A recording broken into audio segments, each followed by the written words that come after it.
এখন কোরআনের আয়াত থেকে বোঝা গেল আনিত্তাখিযি মিনাল জিবালি বুয়ুতা, আল্লাহ নারী মৌমাছিকে বলেছেন মৌচাক বানাও, তোমাদের মধু রাখার জন্য বাসা বানাও। কার্ল ভন ফ্রিজ গবেষণা করে পেয়েছে মৌচাকের বাসা বানানো হয়, মধু আহরণ করা হয়। যেই মৌমাছিটা নেতৃত্ব দেয় এটা পুরুষ মৌমাছি নয়, এটা হলো মহিলা মৌমাছি। কোন সুবহানাল্লাহ।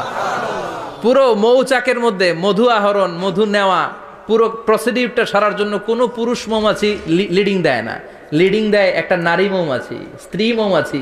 এজন্য ইত্তাখিয, ম্যাসকুলিন জেন্ডার ইউজ না করে আল্লাহ বলেছেন ইত্তাখিযি, নারী মৌমাছিকে আল্লাহ অ্যাড্রেস করে বলেছেন যাও মৌচাক বানাও আর এটার মধ্যে মধু আহরণ করো। চিল্লায় পড়েন আল্লাহু আকবার।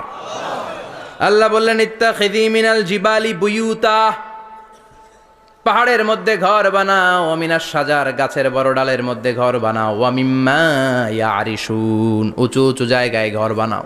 উনি গবেষণা পেয়েছেন এই মধুর মধ্যে অসাধারণ কিছু ন্যাচারাল অ্যান্টিসেপটিক আছে। কি আছে? Natural antiseptic. এটার নাম হচ্ছে প্রপিলিস। প্রপিলিস নামে একটা লিকুইড পাওয়া যায় মৌচাকের মধ্যে। এটা কাটা জায়গায় লাগা দিলে স্যাভলন, ডেটল কিছু লাগানো লাগবে না। ওই প্রপিলিসের কারণে আপনার কাটা জায়গা এমনি শুকায় যাবে। সুবহানাল্লাহ পড়েন।